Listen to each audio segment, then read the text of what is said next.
Hi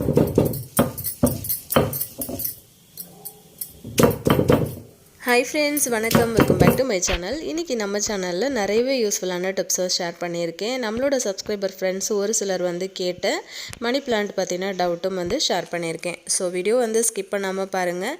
இப்போ தான் நீங்கள் நம்ம சேனலுக்கு ஃபஸ்ட் டைம் வரீங்க அப்படின்னா சேனலை வந்து மறக்காமல் சப்ஸ்கிரைப் பண்ணி வச்சுக்கோங்க. இப்போ வாங்க நம்ம வீடியோக்குள்ளே போகலாம். என்னென்ன டிப்ஸ் இருக்குது அப்படின்னு சொல்லிட்டு பார்க்கலாம். இப்போ நம்ம ஃபஸ்ட்டு டிப் என்னன்னு பார்க்கலாம். இது வந்து பார்த்திங்கன்னா முடக்கத்தான் கீரை. இந்த மாதிரி முடக்கத்தான் கீரை வந்து யூஸ் பண்ணிவிட்டு நம்ம வந்து ரசம் வைக்கலாம். இல்லைன்னா நம்ம வந்து தோசையில் கூட இதை வந்து அரைச்சிட்டு கலந்து தோசை ஊற்றி கூட சாப்பிட்லாம். இந்த முடக்கத்தான் கீரை வந்து பார்த்திங்கன்னா உடம்புக்கு ரொம்ப நல்லது. இது வந்து எப்போவுமே வந்து ஒரு சின்ன செடியாவது வீட்டில் வந்து ஒரு குட்டியான தொட்டியில் வந்து வச்சு நம்ம வளர்த்துட்டே வந்தோம் அப்படின்னா நமக்கு வந்து இந்த கை கால் வலி உடம்பு வசதியெல்லாம் இருக்கும்ல, ரொம்ப டயர்டாலாம் ஃபீல் பண்ணுவோம்ல, அந்த மாதிரி டைம்லலாம் இதை வந்து ஒரு ரசம் மாதிரி கூட நீங்கள் பண்ணி அடிக்கடி எடுத்துக்கிட்டே வரலாம்.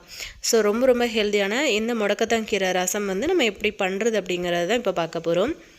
இப்போ பார்த்திங்கன்னா நான் அம்மிக்கல்லில் தான் வந்து அரைக்க போகிறேன். ஸோ 2 மிளகாய் எடுத்திருக்கேன். மிளகு வந்து காலி ஆகிடுச்சு. ஸோ மிளகு தூள் சேர்த்துருக்கேன்.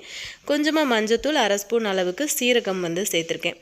சேர்த்துட்டு நல்லா இந்த மாதிரி மசிச்சு விட்டுருக்கேன். நான் இப்போல்லாம் வந்து பார்த்திங்கன்னா அதிகமாக இப்போ அம்மியில் வந்து அரைச்சி ரசம் அந்த மாதிரிலாம் வந்து வைக்க ஆரம்பிச்சிருக்கேன்.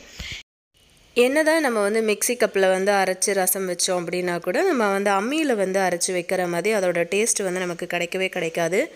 ஸோ இதை வந்து ரொம்பவே நைஸாக அரைக்கணும் அப்படின்லாம் கிடையாது. நல்லா நைஸாக வந்து மசிச்சு விட்டால் போதும். அதுக்கப்புறம் வந்து ஒரு 6-7 பல் பூண்டு வந்து சேர்த்துருக்கேன். பூண்டு வந்து நான் எப்போவுமே ரசத்துக்கெல்லாம் பார்த்திங்கன்னா தோல் வந்து எடுக்க மாட்டேன். அப்போ தான் நல்லா வாசமாக கமகமன்னு இருக்கும். ஸோ நீங்கள் வந்து ரசத்துக்கு தோல் எடுத்துகிட்டு தான் பூண்டு சேர்க்குறீங்க அப்படின்னா ஓகே, தாராளமாக சேர்த்துக்கலாம். இந்த பூண்டையும் வந்து வச்சு நல்லா நசுக்கி விட்டுருங்க. கடைசியாக நம்ம எடுத்து வச்சுருக்கிற முடக்கத்தான் கீரையையும் வந்து நசுக்கிட்டு இந்த இதில் வந்து சேர்த்துக்கலாம். இன்னொரு விஷயம் பார்த்திங்கன்னா, நிறைய பேர் வந்து ரசம் வைக்கும்போது முடக்கத்தான் கீரையை கடைசியாக போட்டு நம்ம வந்து கொத்தமல்லி இலையெல்லாம் தூவி விடுவோம்ல, அந்த டைமில் வந்து முடக்கத்தான் கீரையும் வந்து சேர்த்து விடுவாங்க. ஸோ அந்த மாதிரி சேர்க்கறதுனால நமக்கு வந்து சீக்கிரமாக அந்த சாறு வந்து கிடைக்காது. ஸோ நீங்கள் இந்த மாதிரி ரசத்துக்கு அரைக்கும் போது லைட்டாக அந்த மாதிரி வந்து வச்சு நசிச்சு விடுங்க. அப்போ தான் அதோட சாறையெல்லாம் நமக்கு கிடைக்கும். ஸோ உங்ககிட்ட அம்மி இல்லை அப்படின்னா நீங்கள் மிக்ஸி கப்பில் தான் அரைக்க போகிறீங்க அப்படின்னா ரசத்துக்கு அரைச்சி முடிச்சுட்டு லாஸ்ட்டாக வந்து பல்ஸில் ஒரே ஒரு பல்ஸ் மட்டும் கொடுத்து எடுத்துக்கலாம். நீங்கள் இப்போ ரசத்துக்கு நீங்கள் என்னெல்லாம் வந்து சேர்த்து தாளிப்பீங்களோ அந்த மாதிரி தாளிச்சிக்கோங்க. நான் இந்த மாதிரி மசாலாலாம் சேர்த்ததுக்கப்புறம் நம்ம அரைச்ச மசாலா இருக்குல்ல, அதையும் சேர்த்து ஒரு 2-3 நிமிஷத்துக்கு இந்த மாதிரி வதக்கி விட்டுருங்க. நல்லா கமகமன்னு வாசம் வரும்போது தேவையான அளவுக்கு உங்களோட டேஸ்ட்டுக்கு தகுந்த மாதிரி நீங்கள் புளி கரைச்சி சேர்த்துக்கோங்க. இப்போ நான் தேவையான அளவுக்கு புளி சேர்த்துட்டு கொஞ்சமாக தண்ணியும் ஊற்றியிருக்கேன். அதுக்கப்புறம் வந்து பார்த்திங்கன்னா கொஞ்சமாக உப்பு சேர்த்துருக்கேன், கொஞ்சமாக கொத்தமல்லி இலை, பெருங்காயத்தூள் வந்து நான் முன்னாடியே சேர்த்துட்டேன். இது எல்லாமே நான் வந்து சிம்மில் வச்சு தான் பண்ணினேன். இப்போ வந்து கொஞ்சம் ஹையில் வந்து வச்சிட்டோம் அப்படின்னா ரசம் வந்து லைட்டாக அந்த மாதிரி பபிள்ஸ் வரும்போதே ஆஃப் பண்ணிடலாம். ஏன் அப்படின்னு பார்த்திங்கன்னா இது மண் சட்டி அப்படிங்கிறதுனால நம்ம இறக்கி வச்சு கொஞ்சம் நேரத்துக்கு கூட அந்த சூடு அப்படியே இருக்கும். ஸோ ரசம் வந்து கொதிக்க ஆரம்பிச்சிடும். அதனால் நான் அவ்வளோதான் இறக்கி வச்சுட்டு மூடி விட்டுட்டேன். ஸோ கண்டிப்பாக ட்ரை பண்ணி பாருங்கள். திடீர்னு வீட்டில் குழந்தைங்க வந்து ஏதாவது ஒரு ஸ்நாக் கேட்குறாங்க, இல்லை ஒரு சுண்டல் ரெசிபி வந்து பண்ணி கொடுக்குற மாதிரி நீங்கள் பிளான் பண்ணியிருந்தீங்கன்னா கூட அந்த நேரத்தில் சில நேரம் நம்ம வந்து இந்த மாதிரி என்ன வந்து பயிர் வந்து சேர்த்து சுண்டல் செய்ய போகிறோமோ அதை வந்து நம்ம ஊற வைக்கிறது கூட மறந்துடுவோம்.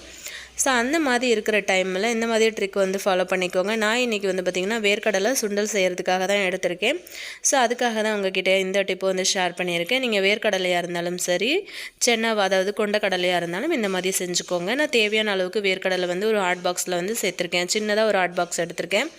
இதில் வந்து பார்த்திங்கன்னா நல்ல கொதிக்க இருக்கிற சுடுதண்ணி வந்து இதில் சேர்த்துக்கோங்க. சுடுதண்ணி வந்து சேர்த்துட்டு ஜஸ்ட்டு ஒரு 15 நிமிஷம் வரைக்கும் டைம் கொடுத்தா போதும். அதாவது 15 நிமிஷமே அதிகம் அப்படின்னு தான் சொல்லுவேன். வேர்க்கடலை வந்து நல்லா புசுன்னு உங்களுக்கு வந்து ஊறி வந்துடும். இதுவே நீங்கள் வந்து கொண்டக்கடலை செய்ய போகிறீங்க அப்படின்னா ஜஸ்ட் ஒரு 20 நிமிஷம் விட்டீங்க அப்படின்னாலே உங்களுக்கு நல்லா ஊறி வந்துடும். ட்ரை பண்ணி பாருங்கள்.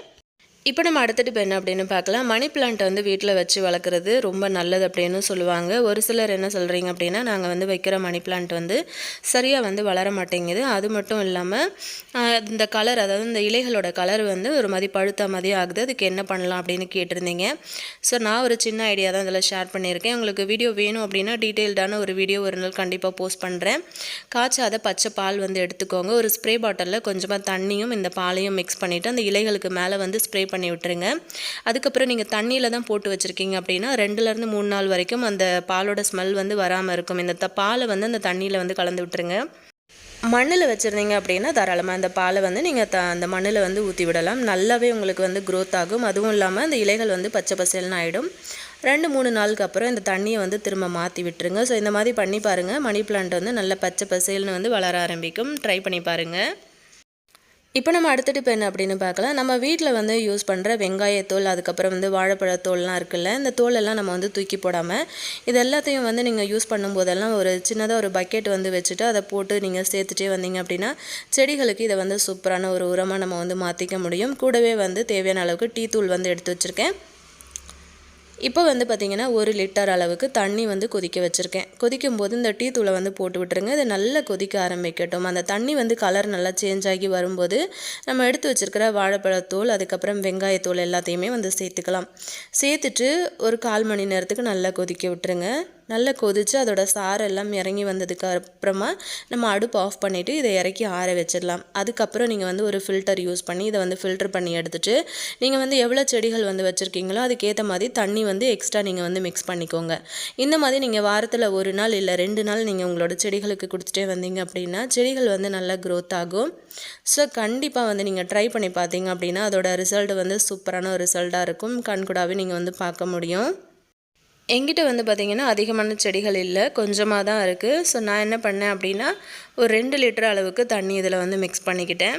ஸோ இப்போ வந்து நம்ம மிக்ஸ் பண்ண தண்ணி வந்து ரெடியாக இருக்குது. இப்போ செடிகளோட அளவுக்கு ஏற்ற மாதிரி நம்ம வந்து தண்ணி கூட்டியோ இல்லை குறைச்சோ நம்ம வந்து கொடுத்துக்கலாம். இந்த மாதிரி கொடுத்துட்டே வந்தீங்கன்னா செடிகள் வந்து நல்ல பச்சை பசேல்னு வளர ஆரம்பிக்கும். அதுவும் இல்லாமல் நல்ல க்ரோத் ஆகும். அதுவும் இல்லாமல் இந்த பூக்காமெல்லாம் இருக்குது பார்த்தீங்களா, அந்த மாதிரி செடிகளுக்கெல்லாம் நீங்கள் அடிக்கடி இது மாதிரி கொடுத்தீங்க அப்படின்னா நல்ல சீக்கிரமாக உங்களுக்கு மொட்டு விட ஆரம்பிச்சிடும்.